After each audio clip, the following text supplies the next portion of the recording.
الحمد لله نحمده ونستعينه ونستغفره ونؤمن به ونتوكل عليه ونعوذ بالله من شرور أنفسنا ومن سيئات أعمالنا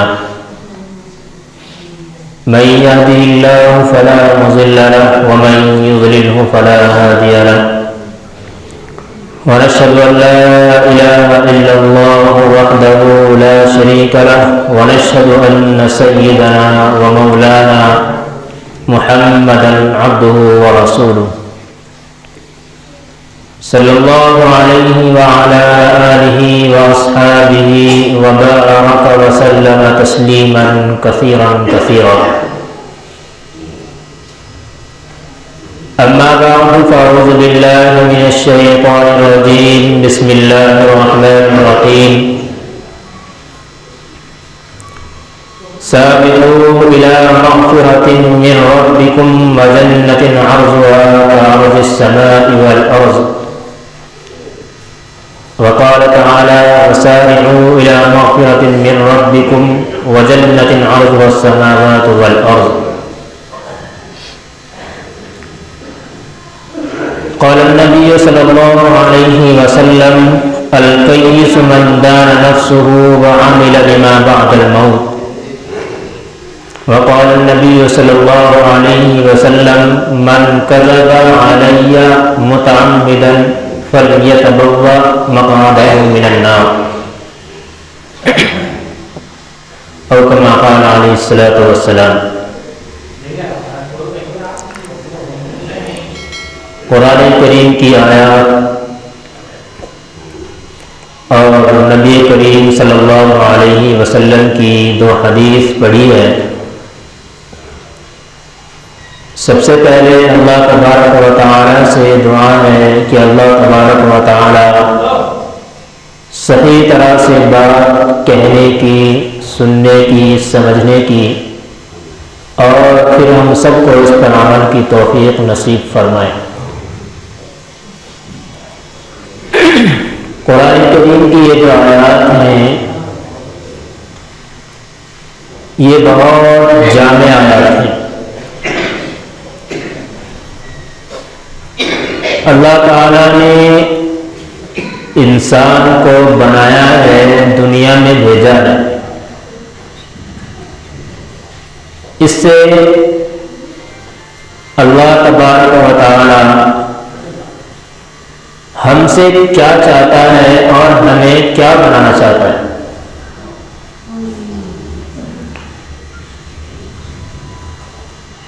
اس کی مثال ایسی ہے کہ کوئی صاحب چاہتے ہیں کہ میں اپنے بچے کو ڈاکٹر بناؤں، تو اب اس کو چاہیے کہ اپنے بچے کو ایسے کالج میں، ایسے اسکول میں، ایسے اکیڈمی میں داخل کرائے جس میں ڈاکٹری کی پڑھائی کی جاتی. لیکن بچہ کیا کر رہا ہے؟ وہ یہ دیکھ رہا ہے کہ میرا باپ، میرا والد جو چاہتا ہے وہ چاہ رہا ہے کہ میں ایک ڈاکٹر بنوں اور اس کے بعد لوگوں کی خدمت انجام دوں. کیونکہ ڈاکٹر بننے سے عام طور پر یہ بھی سمجھا جاتا ہے کہ بھائی یہ لوگوں کی خدمت کرے گا. جہاں آپریشن 50,000 میں ہونا تھا یہ 20,000 میں کر دے گا جب اپنے گھر میں ہوگا. لیکن ساتھ ساتھ ہی اس نے یہ نہیں دیکھا کہ مجھے پورا نصاب پڑھنا ہے کہ نہیں پڑھنا ہے. یہی حال آج کے مسلمان کا ہے کہ اللہ ہمیں کہہ رہا ہے یا ایھا الذین آمنوا ادخلوا فی السلم کافہ، کہ اے ایمان والو تم اسلام کے اندر پورے داخل ہو جاؤ. یہ بچہ کیا کرتا ہے کہ بھائی مجھے علاج ہی تو کرنا ہے. اس نے 2-4 کتابیں لی کہ بھائی ڈاکٹر جو پڑھتے ہیں میڈیسین کے بارے میں، دوائیوں کے بارے میں، وہ کتابیں لا کر کے میں اپنے پاس رکھ لیتا ہوں اور کوئی دوسرا کاروبار شروع کرتا ہوں. 5-6 کتابیں 7-8 کتابیں اپنے پاس لایا اور وہیں اسٹڈی شروع کر دی. تھوڑی بہت نیٹ سے کلاس لے لی کہ بھائی یہاں سے کچھ سمجھ میں آ جائے. اب یہ کیا ہے، کوئی بیمار ہوا، اس کے پاس آیا، اس نے ڈاکٹر کے پاس فون کیا کہ بھائی میرے پاس ایک پیشنٹ ہے، مریض ہے، اس کو فلاں تکلیف ہے، کیا دینا چاہیے؟ اس نے بتا دیا کہ اینٹی بایوٹک دے دو اس کو. جو مقصد تھا وہ تو حاصل ہو رہا ہے. اس کا باپ چاہتا تھا کہ میرا بچہ لوگوں کا علاج کرے، تو یہ کام پورا ہو رہا ہے، چاہے وہ خود کر رہا ہے یا دوسرے سے پوچھ کر کے بتا رہا ہے. لیکن اس کے باپ کا اور اس کے والد کا جو چاہنا تھا، جو اس کی خواہش تھی، وہ صرف یہ نہیں کہ یہ ڈاکٹر جیسا لگے، بلکہ وہ چاہتے تھے کہ ایک پراپر ڈاکٹر بن جائے اور اس کے اندر سے یہ تمام چیزیں خود بخود نکلنی شروع ہو جائیں. اللہ تعالیٰ انسان کو جو انسان بنانا چاہتا ہے وہ صرف یہ نہیں ہے کہ انسان کے اندر مومنین والی کچھ صفات آ جائیں. اللہ تعالیٰ نے بہت سارے صفات بیان کی ہے قرآن کریم کے اندر مومنین کی، کہ بھائی مومنین وہ لوگ ہیں جو تہجد پڑھتے ہیں، مومنین وہ ہیں جو بہت زیادہ صدقہ و خیرات کرتے ہیں، مومنین وہ ہیں جو غصے کے وقت پڑھنا بھول پی جاتے ہیں، غصے کو پی جاتے ہیں. تو ہم نے دیکھا کیا ہے کہ مومنین کی اللہ نے یہ صفات بیان کی ہے، تو ہم بھی کبھی آج کہ بھائی اگر مومنین کی صفت یہ ہے کہ وہ تہجد پڑھے، چلو ہم بھی پڑھ لیتے ہیں، کوئی بات نہیں. مومنین کی صفت اگر یہ بیان کی ہے کہ یہ غصے کو پی جاتا ہے، تو ہم بھی کبھی آپ پڑھنا بھول پی لیں گے. والد صاحب نے دھمکایا تھا، غصہ تو بہت آیا تھا، لیکن چلو میں پی جاتا ہوں. گویا کہ ہم نے جزئیات کو لیا ہے. اور ایسے ہی بہت ساری چیزیں اسلام کے اندر ہیں جن کو عمل کرنا اور جن پر اترنا بہت ضروری ہوا کرتا ہے. لیکن ہم دیکھتے کیا ہے، جو صفات مومنین کی اللہ تبارک و تعالیٰ نے بیان کی ہے، ان صفت کے اندر مومنین آج کے وہ کم ہیں اور غیر دوسرے ہوتے ہیں، وہ بہت اچھے طریقے سے ان پر عمل کر رہے ہیں. آپ دیکھیں گے جھوٹ کو کس طریقے پر رائج کیا جا رہا ہے اور کس طریقے پر مسلمان جھوٹ بولتا ہے. حتیٰ کہ آپ صلی اللہ علیہ وسلم کے بارے میں بھی ایسی من گھڑت روایات اور حدیثیں نقل کی جاتی ہیں کہ جن کا حدیث اور قرآن سے کوئی تعلق نہیں. میں پھر بتا دوں، آپ صلی اللہ علیہ وسلم نے، میں نے بھی آپ کے سامنے حدیث پڑھی ہے، ارشاد فرمایا من کذب علی متعمدا، جس نے بھی میرے اوپر جھوٹ بولا متعمدا، جان بوجھ کر، سامنے والے نے اس کو بتلایا ہے اور وہ جانتا ہے کہ یہ صحیح کہہ رہا ہے، اس کے باوجود بھی اگر وہ کہہ رہا ہے کہ نہیں یہ ہے صحیح، من کذب علی متعمدا فلیتبوأ مقعدہ من النار، تو اس کو چاہیے کہ وہ اپنا ٹھکانہ جہنم میں بنائے. آپ کیا سمجھتے ہیں مسلمان کہ جھوٹ نہیں بولتا؟ نبی کریم صلی اللہ علیہ وسلم کے پاس ایک صحابی آئے، عرض کیا یا رسول اللہ کہ مسلمان فلاں گناہ کر سکتا ہے؟ آپ نے فرمایا کہ ہاں کر سکتا ہے. پھر دوسری مرتبہ سوال کیا کہ گناہ کر سکتا ہے؟ آپ صلی اللہ علیہ وسلم نے پھر ارشاد فرمایا کہ ہاں کر سکتا ہے. پھر تیسری مرتبہ یہ سوال کیا کہ یہ گناہ کر سکتا ہے؟ تو آپ صلی اللہ علیہ وسلم نے ارشاد فرمایا کہ ہاں کر سکتا ہے. آخر میں آ کر کے سوال کیا کہ یا رسول اللہ مومن کیا جھوٹ بول سکتا ہے؟ آپ صلی اللہ علیہ وسلم نے ارشاد فرمایا نہیں. مومن جھوٹ نہیں بول سکتا۔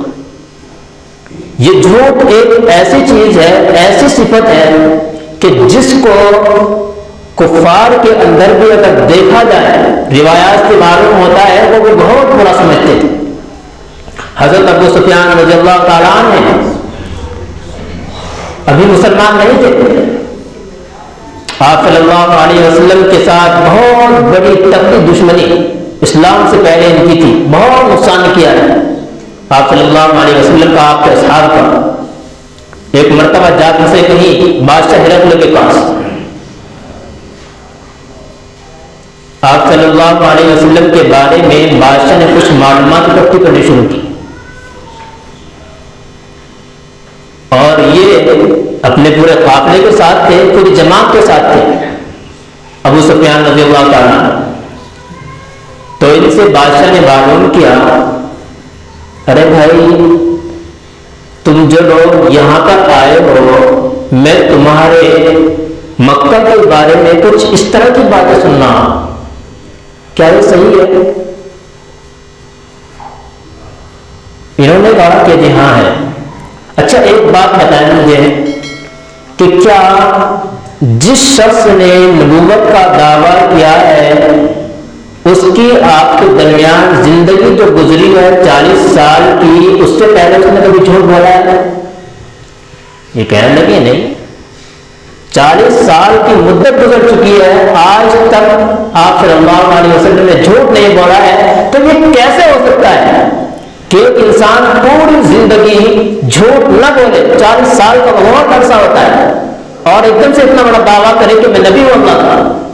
اس نے کہا، بادشاہ نے فوراً کہ ایسا نہیں ہو سکتا، اس لیے کہ انسان جب چوری کرنا سیکھتا ہے یا وہ جھوٹ بولنا سیکھتا ہے تو اس کے دماغ میں ہے کہ بھائی یہ چیزیں، چھوٹا سا جھوٹ بولے گا، پھر تھوڑا بڑا، پھر تھوڑا بڑا، فوراً اتنا بڑا جھوٹ بولنا کہ میں اللہ کا نبی ہوں، یہ نہیں، ایسا ہو ہی نہیں سکتا۔ انسان چوری کرنے کو سیکھتا ہے، پہلے چھوٹی چیز اٹھائے گا، اگر کوئی 2، 2.5، 3 لاکھ روپیہ اٹھا کر کے یہ کہنے کہ پہلے مرتبہ ہوا ہے، نہیں، آپ نے اس سے پہلے ضرور 1 روپے کی چوری کی ہوگی، ضرور 10 روپے آپ نے اٹھائے ہوں گے، اس وجہ سے آپ کا حوصلہ بڑا ہے اور آج آپ کروڑوں کی چوری یہاں سے محسوس کر رہے ہیں۔ تو اس سے پتہ چلتا ہے کہ آپ صلی اللہ علیہ وسلم کیسے لوگوں کے درمیان اپنے آپ کو پیش کیا اور کس طریقے کر رہے ہیں۔ اس نے پھر دوسرا سوال کیا، اچھا یہ بتائیں کہ کوئی محمد کے خاندان میں بادشاہ رہا ہے؟ جیسے ہمارے یہاں کیا پردھان ہوتا ہے کہ بھائی یہ چیئرمین ہے، یہ پردھان جی ہے، یہ فلاں ہے، فلاں مکھیا، اس طرح کے ہوتے ہیں۔ تو اس نے سوال کیا بادشاہ نے حضرت ابو سفیان رضی اللہ تعالیٰ عنہ سے کہ کیا کوئی بادشاہ رہا ہے یا کوئی قبیلے کا بڑا سردار رہا ہے؟ اس نے کہا نہیں۔ تو یار ایسے کیسے ہو سکتا ہے؟ ان لوگوں کے اندر اصل میں جن کے باپ دادا یہ پردھان وغیرہ گزرے ہوں، چیئرمین گزرے ہوں، مکھیہ منتری، پردھان منتری گزرے ہوں، یہ نسلوں کے اندر تھوڑی سی یہ ہو سکتی ہے کہ ہاں بھائی ہمارا باپ پردھان تھا، ہم بھی آگے چل کے بنے۔ تو اس نے کہا کہ نہیں، ایسا بھی نہیں ہے، ان کے خاندان میں کوئی بادشاہ بھی نہیں گزرا۔ تو پھر اس نے کہا کہ ایسا نہیں ہو سکتا کہ فوراً اتنی بڑی بادشاہ کا دعویٰ کر دیں۔ حضرت ابو سفیان رضی اللہ تعالیٰ ایمان لانے کے بعد حدیث بیان کر رہے ہیں، کہہ رہے ہیں کہ یار میں ایسے ایسے سوال مجھ سے کیا جا رہا تھا، کر رہا تھا وہ بادشاہ، میں سوچ رہا تھا کہ اگر میں نے یہاں پر جھوٹ بول دیا تو میری جو قوم ہے یہ مجھے کہے گی تو اتنا بڑا سردار ہو کر کے اور تو جھوٹ بول رہا ہے۔ کافروں کے اندر یہ چیز پائی جاتی تھی۔ پھر اس نے بادشاہ نے سوال کیا آخر میں کہ اچھا ایک آپ بات بتائیں، کبھی آپ صلی اللہ علیہ وسلم سے کوئی معاہدہ ہوا ہے؟ انہوں نے کہا کہ ہاں۔ کبھی ٹوٹا ہے کہ نہیں ٹوٹا؟ لیکن انہوں نے ایک پیترا بدلا۔ وہ پیترا کیا تھا کہ فی الحال ایک معاہدہ چل رہا ہے، ابھی اس کا پتہ نہیں وہ ٹوٹے گا یا نہیں ٹوٹے گا۔ یعنی کہ بادشاہ کو موقع، اس کو حضرت ابو سفیان کو موقع ملا کہ یہاں سے بادشاہ تھوڑا کھسک جائے۔ انہوں نے کہا کہ نہیں، جس نے آج تک کوئی معاہدہ نہیں توڑا ہے وہ آگے بھی کوئی معاہدہ نہیں توڑے گا۔ صلح حدیبیہ کے موقع پر آپ صلی اللہ علیہ وسلم سے ایسے ایسے معاہدے کیے گئے تھے کہ اپنے خلاف جا رہے ہیں۔ حضرت عمر رضی اللہ تعالیٰ عنہ کو تو غصہ کیا ہے اور کہنے لگے یا رسول اللہ اتنی تک کو صلح ہو رہی ہے، کیا ہم مسلمان نہیں ہیں، کیا آپ جھوٹ بول رہے ہیں؟ عجیب طرح کی باتیں کی تھی حضرت عمر رضی اللہ تعالیٰ عنہ۔ حضرت ابھی یہاں پر صلح نامہ ہو رہا ہے، ابھی کوئی سین یا لکھائی روپ میں نہیں آیا۔ اصل تو انسان کی زبان ہوتی ہے نا کہ اس نے زبان دے دی کہ بھائی فلاں وقت میں آؤں گا، فلاں تاریخ کو آؤں گا، اور ہمارے یہاں مسلمان کا حالات کتنے وعدے کر لیں، کتنے وعدے کر لیں، بس ٹوپے کراتے پھریں گے، دھوکہ دیتے پھریں گے، کبھی ادھر گھما دیا کبھی ادھر گھما دیا، یا آج نہیں کل مل جائیں گے، آج نہیں پرسوں مل جائیں گے، 20 تاریخ کو 30 تاریخ کو گھما رکھا ہے۔ تو یہ مسلمان کی شان کے لائق نہیں ہے۔